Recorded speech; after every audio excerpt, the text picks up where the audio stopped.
मैं उत्तर प्रदेश की अगर बात करूं तो उत्तर प्रदेश में तो सारी जो पार्टियां हैं वो सब एनडीए के खेमे में खड़ी हुई नजर आती हैं। पूर्वांचल की पार्टियां हो, जयंत चौधरी को भी बाद में पश्चिम का गणित साधने के लिए मात्र 2.25% का वोट शेयर है आरएलडी के पास, लेकिन जयंत चौधरी को अकोमोडेट किया गया कि कहीं कोई गुंजाइश न रहे।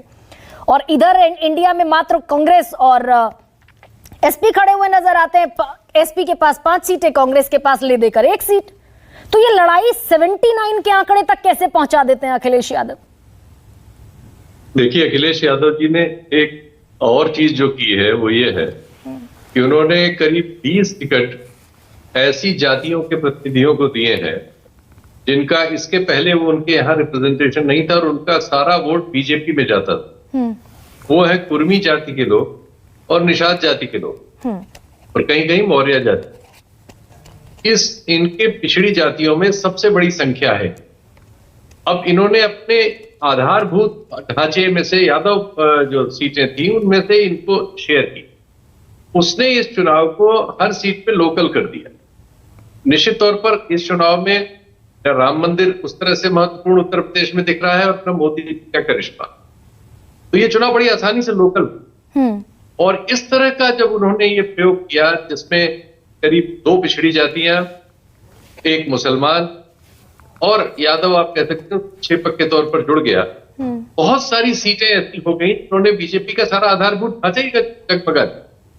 और आप नतीजों में देखेंगे बीजेपी का काफी बड़ा प्रतिशत होगा मतों का। और एक और डेवलपमेंट, संविधान को लेकर जो राहुल गांधी ने पूरे देश में जो इश्यूज खड़े किए उसका असर दलित जाति में हुआ है। और आज अमेठी और रायबरेली में बहुत सारे वीडियोस हैं जिसमें हम ये पा रहे हैं बीएसपी को जाने वाला वोट बड़ी हद तक समाजवादी पार्टी या गठबंधन के प्रत्याशियों के पक्ष में शिफ्ट हो रहा है। ये एक नया डेवलपमेंट है। ये दोनों चीजें मिलके इस बार उत्तर प्रदेश के चुनाव के नतीजों में बहुत फर्क लाने वाली हैं।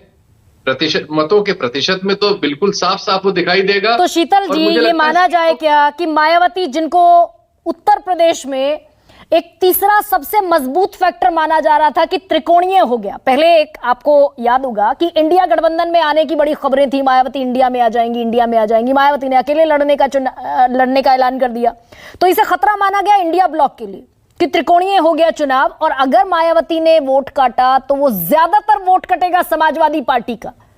और आप कह रहे हैं कि सारा वोट शिफ्ट हो रहा है समाजवादी पार्टी को, बीएसपी का। हाँ, उनकी हालत नीतीश कुमार की बाद में होगी, मायावती जी की पहले ही हो गई है। अब उत्तर प्रदेश में शायद ऐसा 3 या 4 सीटों पर होगा जिसमें वो चुनाव को त्रिकोणीय कर सके। वो जीतने की हालत में तो कहीं है ही नहीं। शायद 1 या 2 सीटों पर रनर अप रह सके, लेकिन सबसे बड़ा उनको नुकसान ये होने जा रहा है कि उनके मतदाता ने दूसरा घर देखना शुरू कर दिया है और उसकी निगाह में कांग्रेस इस समय उसके लिए वायबल अल्टरनेट है। पहले लेकिन दलितों ने शिफ्ट करके जो दूसरा घर देखा था शीतल जी, वो बीजेपी को चुना था। 36% वोट शेयर दलितों का बीजेपी के पास है।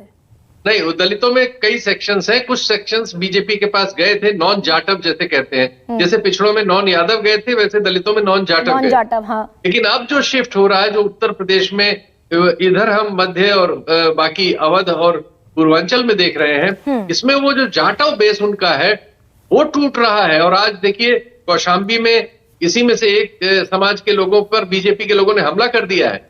उसमें उनके ऊपर आरोप है कि उन्होंने कांग्रेस को, उसको गठबंधन को वोट दिया। तो ये, और आज आपके चैनल के जो घूमने वाले पत्रकार हैं उनके सैंपल में है कि बीएसपी के एक कार्यकर्ता ने बूथ पर, वो इंचार्ज था, वहां इस्तीफा दे दिया और अपना कांग्रेस को समर्थन व्यक्त कर दिया। तो ये काफी तेज हुआ है। और इस पिछड़ी जातियों में और दलितों में संविधान को लेकर और पिछड़ी जातियों में भी इस नए किस्म की सोशल इंजीनियरिंग को लेकर और 2019 में